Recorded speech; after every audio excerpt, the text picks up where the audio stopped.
right away, this should jump off at you. That's a breakaway gap. Why? Why should that be a breakaway gap? Because we are under time distortion. That means all of this back and forth price action is just marking time. That's the benefit of knowing how to use a time-based chart. I'm not getting fooled by candlesticks. I'm waiting for time. When does it start? Right there. 2 o'clock in the afternoon, New York local time. Because the market is driven by an algorithm. There's a time for everything. A beginning and an end. A pause, a consolidation, and distortion where everything you try to do will chop you up. So you wait.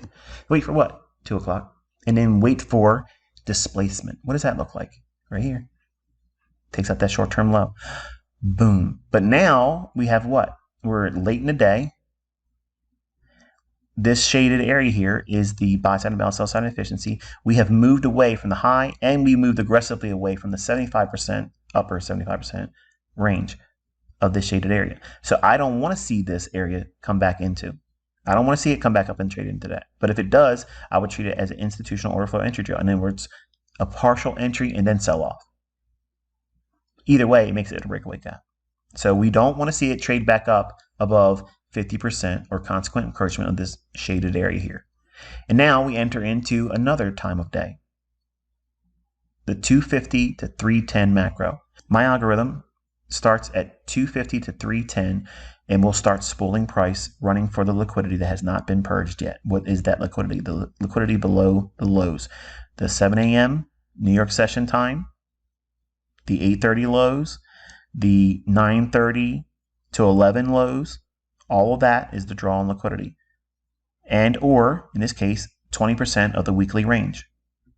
That would be anywhere in this area here. But we start to see this energetic price run, aggressive dropping lower. That's algorithmic. This right here, just like I talked about earlier, when we ran up, you can use the fair value gap on the left side of the curve.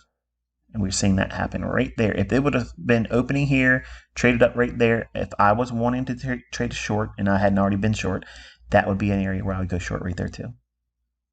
Then it breaks. This is a measuring gap. We don't want to see that filled in, just like we don't want to see that. What makes this a measuring gap? Well, between this high down to this low, we're expecting that run. And about halfway, we're expecting a gap to form. When it does, and it moves away from it, we are not expecting it to come back into that. That's a measuring gap. You have to know where the market's likely to draw to. If you don't have that skill set, you will not be consistent in your ability to define or classify a measuring gap. Breakaway gaps are just gaps when you want to see an energetic price run away from an area you anticipated prior to it running away. So you're expecting it to move lower? Great.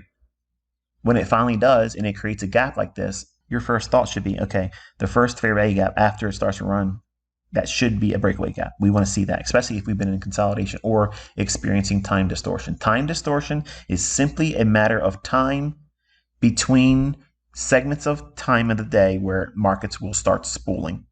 That's it. It's a very simple thing. It doesn't mean that you should understand it right away because I said that, but over time, when you come back to these lessons like this or refer back to new future lessons that I'll talk about it, it'll make perfect sense to you. Just, you haven't been exposed to it enough times to know exactly what I'm referring to.